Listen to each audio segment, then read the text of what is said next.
क्या आप बवासीर यानी पाइल्स से परेशान हैं? चाहे सूखी या खूनी बवासीर या फिस्टुला फिश्योर, हर तरह की बवासीर का शर्तीय कामयाब इलाज मौजूद है। Customer care 7207-430-058। आइए नाज़रीन, अगली खबर हम आपको बताने जा रहे हैं जो कि एक लैंड ग्रैबिंग के केस को लेकर है। इससे पहले कई बार हमने खबर दिखाई थी कि ताड़बन के पास जो है एक खदीम कब्रस्तान था या खदीम जो है एक जगह थी, यानी कई ज़माने से खुली जगह थी। उस पर जो है दो पार्टियों ने आकर दावा किया था कि ज़मीन हमारी है। दो पार्टियों के बीच काफ़ी झगड़े हुए, पुलिस केस भी हुआ। फिर उसके कई दिन के बाद जो है आज एक प्रेस मुनक़िद की गई। अब ये पार्टी का क्या कहना है, जिसकी तफसीलात हम आपको दिखाते हैं और सुनाते हैं। और वहीं पर जो है वक्फ बोर्ड ने भी ये कह दिया कि ये ज़मीन जो है वक्फ के तहत है। अब ये ज़मीन के केस में कौन सही है कौन गलत है, आने वाले वक्त में पता चल जाएगा। तो आइए, प्रेस मुनक़िद की थी ज़मीन को लेकर, वो पार्टी क्या कहती है हम आपको दिखाते हैं।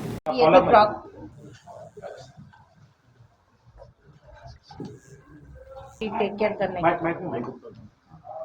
किसके जरिए दिए थे अम्मा? क्या हमारे हैसियत सदर अजरुद्दीन के जरिए दिए थे क्या? नहीं। उनका कुछ इन्वॉल्वमेंट है क्या? नहीं है। खाली हेल्प करे, हम लोगों को लेडीज है बोल के हेल्प करे बस। इस मामले में बोलना चाह रहा हूं मैं भाई, अगर ये लोग किसी के पास अप्रोच होते हैं तो वो अगर कोई हेल्प करता है, इसका उसका फलाने का भाई है, फलाने का ये है, लिंक लगाना मैंने समझता ठीक है। किसी का कोई हेल्प कर रहा है इनको, तो इसका मतलब ये नहीं है कि वो अजरुद्दीन का भाई है इसीलिए हेल्प कर रहा है, अजरुद्दीन हेल्प कर रहा है। मैंने समझता हूँ सब ठीक है। क्या नाम, कौन हेल्प किया आपको, क्या नाम है उनका? बलिक भाई।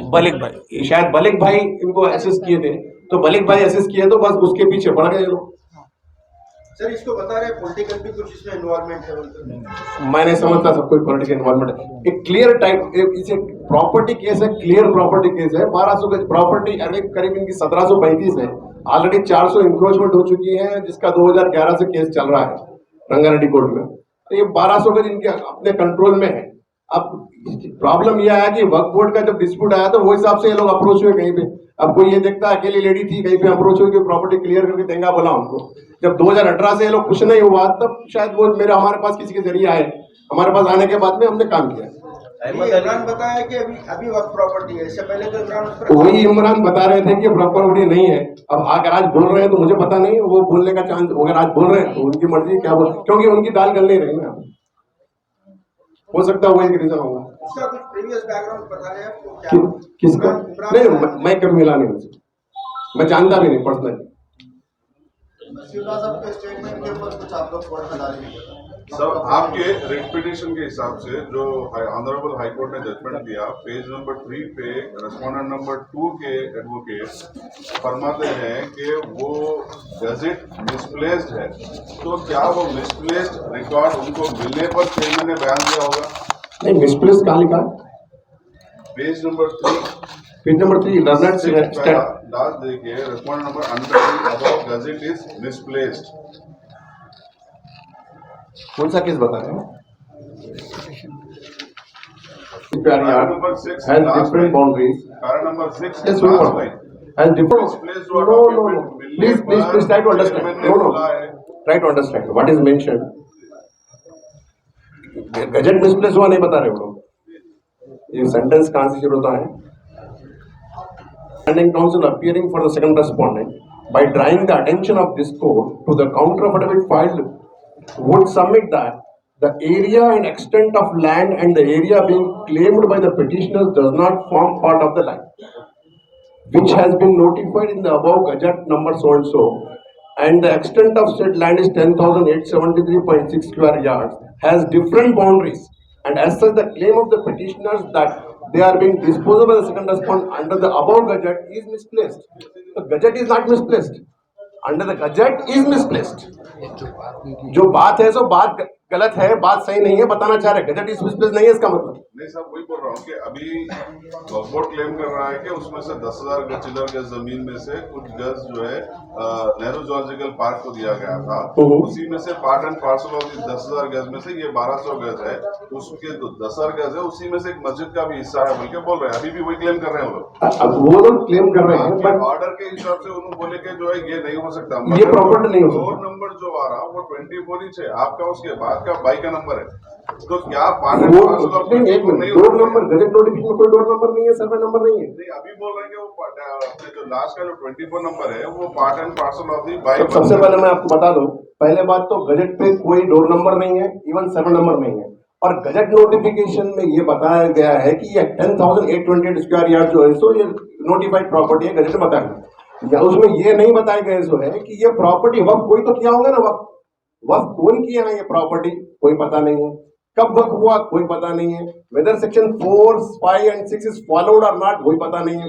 फिर हमको उस रास्ते जाना इसलिए नहीं कि हमारी प्रॉपर्टी उसमें है ही नहीं बता रहे हैं। अगर वो कहते हैं कि हमारी प्रॉपर्टी इसमें है, दैट्स अ डिफरेंट इशू। लेकिन जब ये बता रहे हैं कि ये गजट नोटिफिकेशन में हमारी प्रॉपर्टी आती ही नहीं है, तो हमारे को पूछने का हक भी नहीं है कि कौन कब वक्त किया, कब वक्त किया, क्या प्रीमिसेस नंबर है, वो पूछने का अधिकार हमको है कब, अगर ये प्रॉपर्टी गजट नोटिफिकेशन में आती है तो। बट उनका कहना है कि ये प्रॉपर्टी गजट नोटिफिकेशन के हिसाब से outside of the gazette notification. जब उनका कहना ये है, अगर आज ये बोलते हैं, मान के चलो वो बोलते हैं कि गजट नोटिफिकेशन में है, तो अकॉर्डिंग टू द बाहर कोई कुछ बोलो उसका फर्क नहीं पड़ना है। जब कोर्ट में आप बोलते हैं वो एक इंपॉर्टेंट, अगर बाहर बोलते हैं, अगर राइटिंग में कोई नोटिस आती है, कोई काज करते हैं तो उसका जवाब देंगे। बट स्टेटमेंट देना और प्रैक्टिकल में आप क्या लीगली आप नोटिस देना बहुत फर्क होता है। नहीं, हमारे क्लाइंट्स का बोलना था कि भाई ये मेरी प्रॉपर्टी जो है सो पूरी लिटिगेशन प्रॉपर्टी बता दे रहा है, वर्क प्रॉपर्टी बता दे रहा है, हम कुछ कर नहीं सक रहे। एक बार आप भी हमारी कोशिश कीजिए, हेल्प कीजिए, ताकि लोगों को मालूम हो जाए। इनके रिक्वेस्ट पे हमको आना पड़ा, अदरवाइज हमारे आने की जरूरत नहीं रहती करने की। आपकी मदद करने पे चंद लोगों को शायद वक्फ वाले भी जो है कुछ केसेस मीडिया में भी कराए, बात पूरा किया पता मेरे को आइडिया वक्फ की नहीं है बोल गया है, बल्कि इमरान के उसमें ऑलरेडी आप भी अभी क्या हो रहा है, ट्रायंगल फाइट चल रही है। एक तरफ से आप लोग लड़ रहे हो जमीन के लिए, एक तरफ से वक्फ बोर्ड लड़ रहा है हमारी है बोल के, फिर आप बोल रहे वक्फ बोर्ड का वक्फ बोर्ड नहीं लड़ रहा हमारी बोल के। नहीं, वक्फ बोर्ड नोटिफिकेशन डाला है ना, बाद में क्लैरिफिकेशन, पहले तो आपको नोटिस दी गई ना वक्फ बोर्ड के। ना ना ना ना, पहले वक्फ बोर्ड वाले पुलिस में एक कंप्लेंट किए हैं कि वक्फ प्रॉपर्टी पर्टिकुलरली मोहम्मद शरफुद्दीन गौरी और इमरान अली साहब वक्फ प्रॉपर्टी पे ऑक्यूपाई कर रहे हैं बोल के। जब कोर्ट में बाद में ये बताते हैं कि वो लोग दूसरी वक्फ प्रॉपर्टी पे इनका ये लोग वक्फ प्रॉपर्टी कब्जा करते हैं, इस प्रॉपर्टी के मालिक से नोटिस नहीं दी गई है बोल के बता रहे हैं वो लोग काउंटर में। उनका कहना है काउंटर में कि वो लोग वक्फ प्रॉपर्टी पे कब्जा करते हैं जनरली, बट इस प्रॉपर्टी के अंदर कोई वक्फ प्रॉपर्टी नहीं है, मतलब बता रहे हैं। आवाम की बेहतर सेहत के लिए यूनानी आयुर्वेदिक होम्योपैथी दवाओं से तजुर्बेकार डॉक्टर्स की निगरानी में तमाम अमराज का इलाज किया जाता है, जैसे कि weight loss, tummy fat, hair loss, joint pain, kidney stone, gall bladder stone, बवासीर, सोरियासिस, मर्दाना ताकत जैसे कई और दिगर अमराज का कामयाब शुदा किफायती इलाज किया जाता है। हिजामा फिजिकल थेरेपी, फीट थेरेपी, अपनी बीमारियों से छुटकारा पाइए। More living herbal wellness centre आइए। हमारा पता Toli Chowki, Aditya Nagar colony, Hyderabad. Customer care 7207 430058।